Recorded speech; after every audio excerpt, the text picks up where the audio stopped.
Hello, Chicago, and welcome to CAN TV, Channel 21. We are so fortunate today to have dynamic women from Chicago in the studio with us today.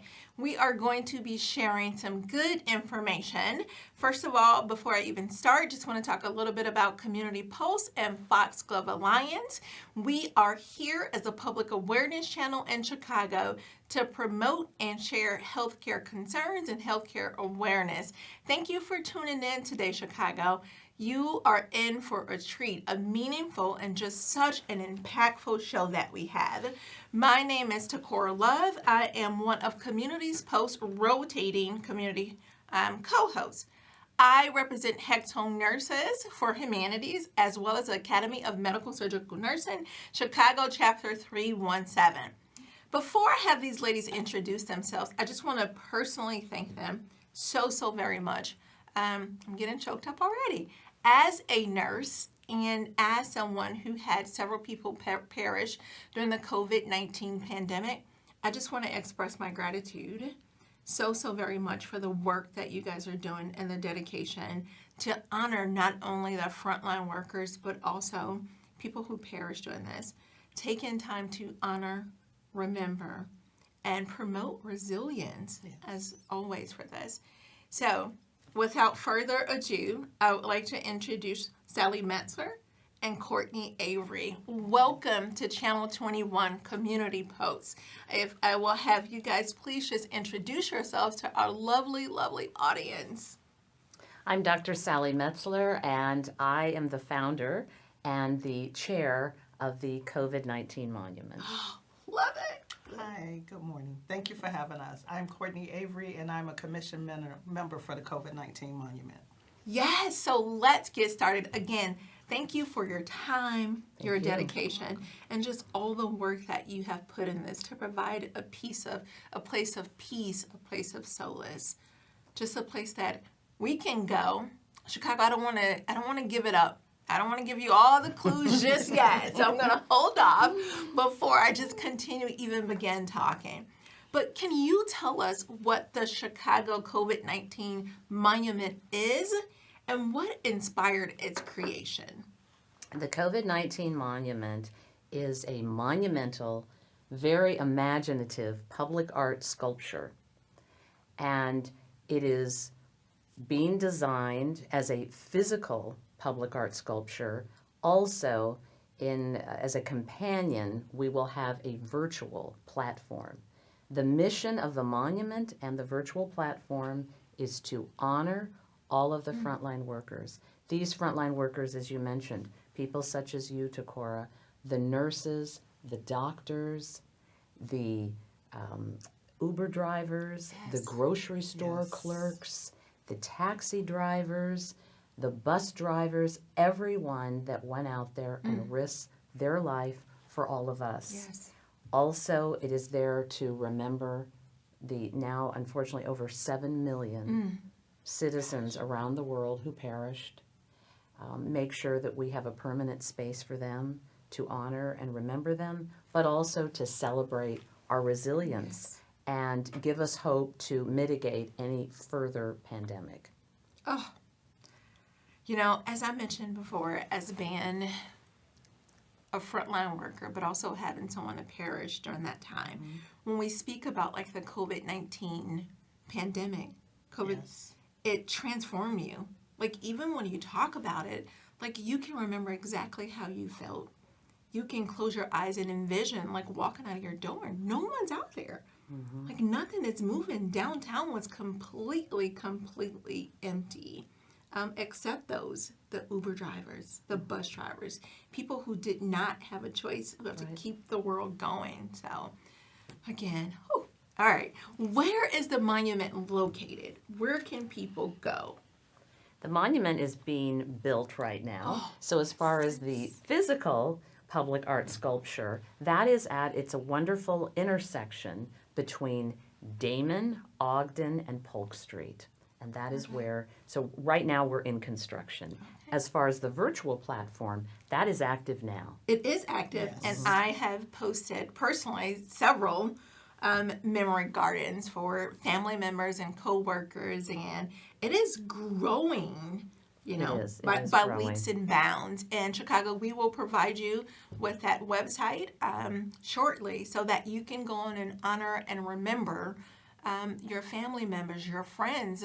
And on the screen now is a highlight, of the virtual memory garden where you can go and post up about your family members.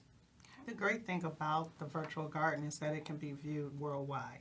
Yes. Anybody around the world, around the country, outside of Chicago. So it's just not limited to us, which makes Yes. it even more endearing. Yes, global. This is a global. Yes. Yes, so physically it's located in Chicago, but it spans across the globe virtually. No, I love that. I And love it's that. a beautiful piece of work. It is so, the tributes on there are so moving. You feel like you really are. really know these people and that you are in their lives, they're in your life because we all felt the same We way. all felt the same. Always felt the same, that sense of loss. Yes, and just it's the commonality. We all had that in common. Yes. We all experienced it at that moment in real lifetime. It was, unfortunately, it was 100% inclusive. No one was left out of the COVID pandemic experience, whether I always say at best lockdown or at worst loss of life. Yes. Everyone Yes. was affected. And so this is why we, the commission, felt it was so important to mark this so the world does not forget. Does not forget. I love that. And, you know, again, as a nurse, but also as a HECTO nurse and a member of Academy of Medical Surgical Nursing, we are so pleased to be a part of this monument and this movement for sure. Can you walk us through the symbolism and the design? Are there specific elements that represent like the key aspects of the pandemic? Absolutely. I'll start, and I know that Courtney, who's a wonderful, I might mention, commissioner, we're all volunteers, the commission, Yes. which is really amazing that I have such a dedicated group. We really are. Very, very lucky. So I knew that it was important to express this idea through art. Art in so many ways has the capacity to move individuals, and art really communicates our spiritual and I think physical state of the world agree. for past, present and futures. And I'm also an art historian, so this I felt was the best way to communicate. Then we all talked about it. Well, what design should we have, right? And I think we knew that we didn't want to dictate it, but again, because it affected the whole world, we invited the entire world to send us their ideas. Yes. That was very impactful and very moving. We had from all corners, all walks of life, those who were skilled, such as Dr. Metzler, and those who were not. Yes, I like even thought myself. about it. Did you? You were going to draw something, but she'd have to recuse herself. No, Yes. but it's true. We wanted to open it up, and it was very exciting. So we put out a call and said, "Give us your concept." That's all they had to do. So they did not have to be professional. Yes. They could just draw something, and it's true, as Courtney mentioned, we had real professionals, send us every little detail, firms, and then we had individuals. So after asking the world, we kind of, pared it down and had finalists. And what we ended up choosing was really a brilliant idea. And it turned out the concept was from someone who lives in the United States, a young woman who's a professor of sculpture at Georgia Southern University. Her name is Casey Shackner. She didn't really believe it when we called her and said, "You're the winner." I think she was driving home. But her idea, Tacora, was it's very inspiring. She thought about it deeply, and she used the dandelion flower and then combined it with the CDC rendering of the COVID virus. Because when she saw that CDC rendering of the COVID virus, as we all did. we know Yes, that, right? yes. Unfortunately, you know, the It's ball, ingrained, right? yes, with the spikes. Yes. She felt it reminded her in some way of the one species of the dandelion, puff. But that is a dandelion species that embodies hope. It embodies resilience. You know, you blow on it typically, Yes. and it spreads, spreads. and you make a wish also. Oh. So it's really this brilliant hybrid of ideas. So it's a visual symbolism of the virus, of the dandelion, but it's also spiritual and philosophical. Wow. That is so impactful and so meaningful. Very, very. And can you even imagine? I know. thinking I'm just that way? looking at the image and Yes. just like, wow. So, and it's also then it's not frightening. It's something Yes. beautiful to look at and behold. Yes. Because one day, you know, we know this is going to be a real tourist attraction. This is a major Yes. work of sculpture and a monument that will mean something for many different people. And being this close to downtown, it will be a tourist attraction. Yes. And that area is built up so much. So we know that people will. It's right there on the train stop. Right there. Yeah. We will have people that's going to that park that will also participate in sitting in the monument and just relaxing and thinking about it and reflecting. Yeah, and reflecting. And I could Yes. even envision like schools going there Oh, and yes. being able to add that into like history classes and things like that. Right. Ah. We very much want it. It is history. It's Yeah, our it history. is our history. And that is what we are memorializing. You know, think of all the other monuments around the world. Exactly. And it could be, you know, I think of, let's say, the Berlin Wall. There's kind of a small museum Yes. about that now. And I remember my niece, when we went there, she needed to understand, well, what was communism, what was- right? And, you know, for us, so it's all very relative, but you Yeah. need to mark these moments Yes. for future generations. Yeah, that educational piece. And speaking about future generations, how do you envision the monument evolving as the pandemic becomes part of history? My vision is that, again, schools will attend, medical schools, kindergartners. It will be tied into some of the other exhibits around the city of Chicago at the Historical Society. CTA even has a monument in the house because some of their drivers were Yes, affected. yes. At the hospitals, I just think that it will be continuous, that 10, 15, 20 years from now, people will still be talking about the COVID-19 monument. They will. I love that. I love that. So it becomes a part of our history, Yes. but it's also like an educational piece. And like, as you mentioned, it's a spiritual piece, right? It is. People, I envision people going there just for the hope, For the right? hope. Even though it was, 2020, 2019, it is still relevant to us to this very, very day. It is. It is. I mean, unfortunately, epidemics Yes. Yes. still arise. And I think both Courtney and I very much hope that this also really it doesn't just teach that moment, but it gives us the tools to evaluate Yes. and say, Yes. so what did Yes. we do right? You know, and what did we Yeah. not do right, so that if, unfortunately, we have another outbreak of something. Right. I mean, you know, we know right now there's an uptick in measles. Yes. Let's learn from our strategies, right, with the COVID virus. I Yes. think we really can. For sure. We certainly. can, and that is so impactful. In my previous career, I was I worked in the healthcare field, Yes. and I was part of the team that dealt with this as the administrator for the Health Facilities and Services Review Board.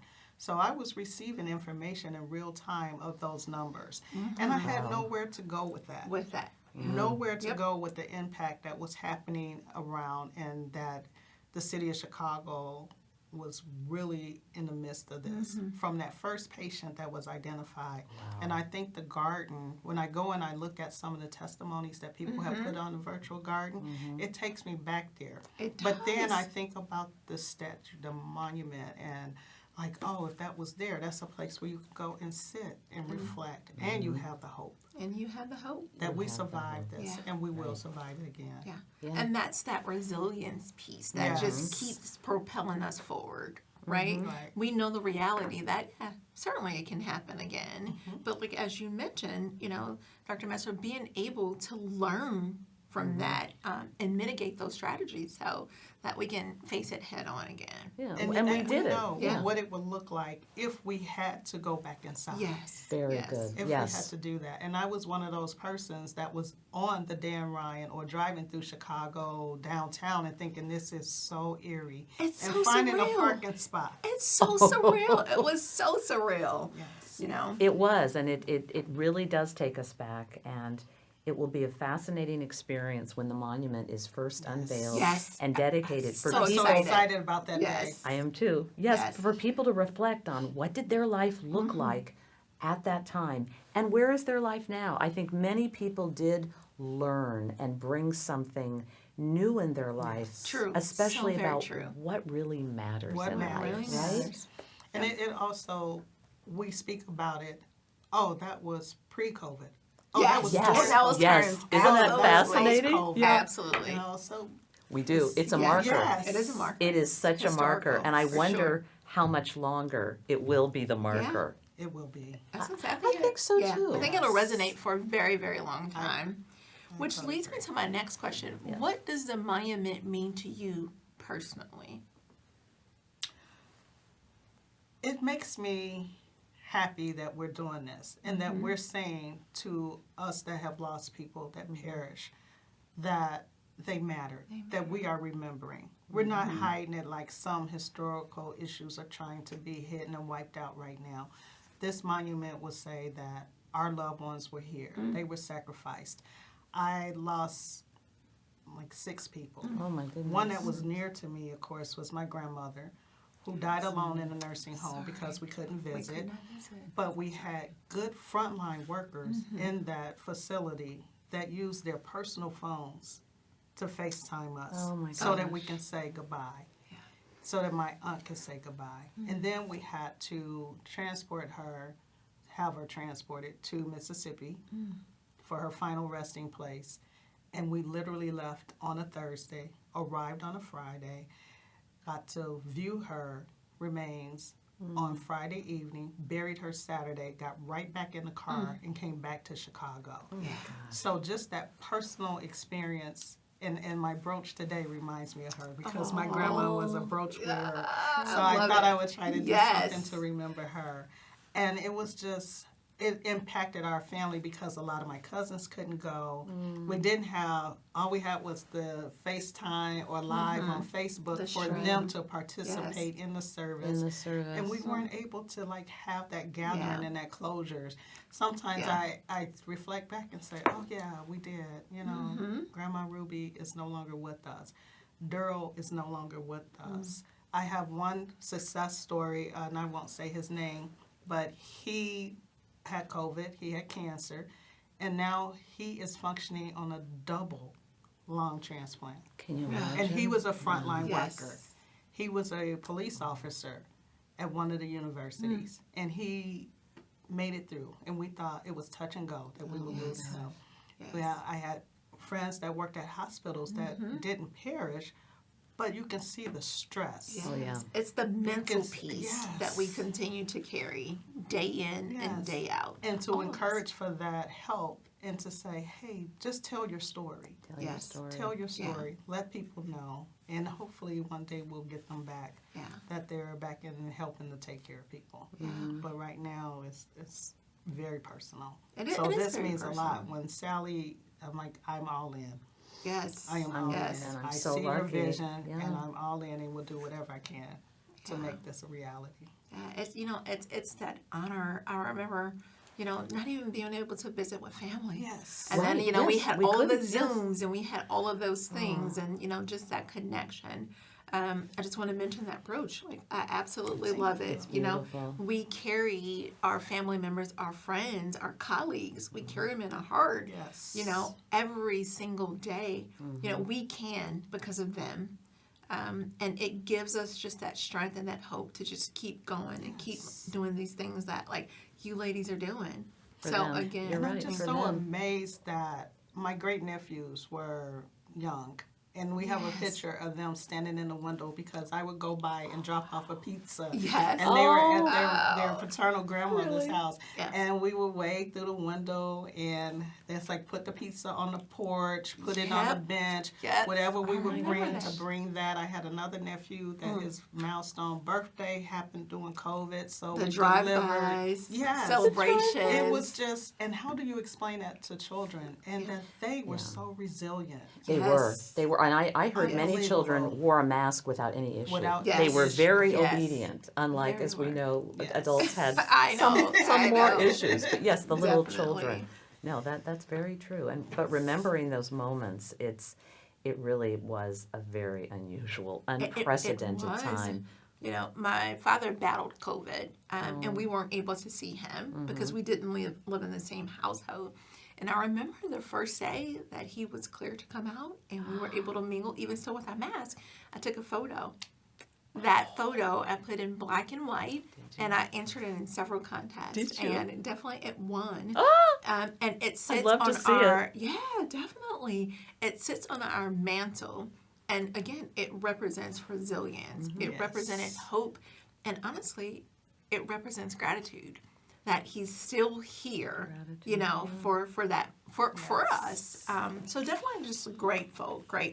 And that's the gratitude again towards we have to keep stressing the frontline and essential workers. Yes. You know, and Yes. when you asked Courtney, you know, how does this personally mean something to you? Also for me, I know then that I'm making sure we have a permanent place of gratitude for all of these Yes. individuals. That, you know, I went through life. I was lucky that I didn't have to go out into the field, but I just want to make sure that all these frontline workers know you are heroes. You know, through hardship, everyday heroes are always born. Yes. And they were. How often, you know, you have monuments to really famous people. Right. Yes. But how many monuments do you have to, in a way, the everyday person who really went out of their Sacrifice. Yes. who did such a great deed? They will now forever be remembered. And also with all those who perished, that yes, you have your personal memory, Tacora and Courtney as well, but these people now have a permanent place of They memory. have a permanent right? place. And they have a voice, They have a in voice. history, all those that we lost. Yes, and as Courtney mentioned, like they matter. They matter. Like They we are matter. carrying their memory on. Mm-hmm. Chicago, we would love to continue this conversation. What you've heard here today is just such a meaningful, it's just such impactful. And it is that deep gratitude for Chicago resilience and globally across. Please log on to covidmemorialmonument.org. Visit the Memory Garden, but also submit tributes to your family, frontline heroes, people who have perished or people who showed resilience. And I'll leave it to Courtney and Dr. Metzler for closing remarks. Yes, I can't say enough how important and the part that this monument will play in our continued healing, because we are still impacted on the everyday life with the pandemic. But I thank Sally tremendously. Yes. Again, I was all in from the start. She was Yes. one of the founding commission members. Yes. This Yes. is very, very important, and I just want to publicly thank you Thank you, for your Courtney. vision. Thank you. I feel the same way about you. I could not have done it without people like Courtney. We're still doing it. We have a lot of Yes. work ahead of lot of us. Yeah. Thank you, Tacora, for allowing us to come and talk about this monument, this important effort. Remember that Chicago will be the place of pride. Yes. We will be Yes. the first and really the only place that is the global recognition of honor, remembrance, and resilience for the entire pandemic. We're going to have that monument here. Yes. Cannot wait. Thank you guys so Oh, thank much you. for joining us today. Thank you, Can TV. Thank you, Foxglove Alliance. Thank you, Chicago. Chicago, be well. Thank you. Thank you. Bye, thank you.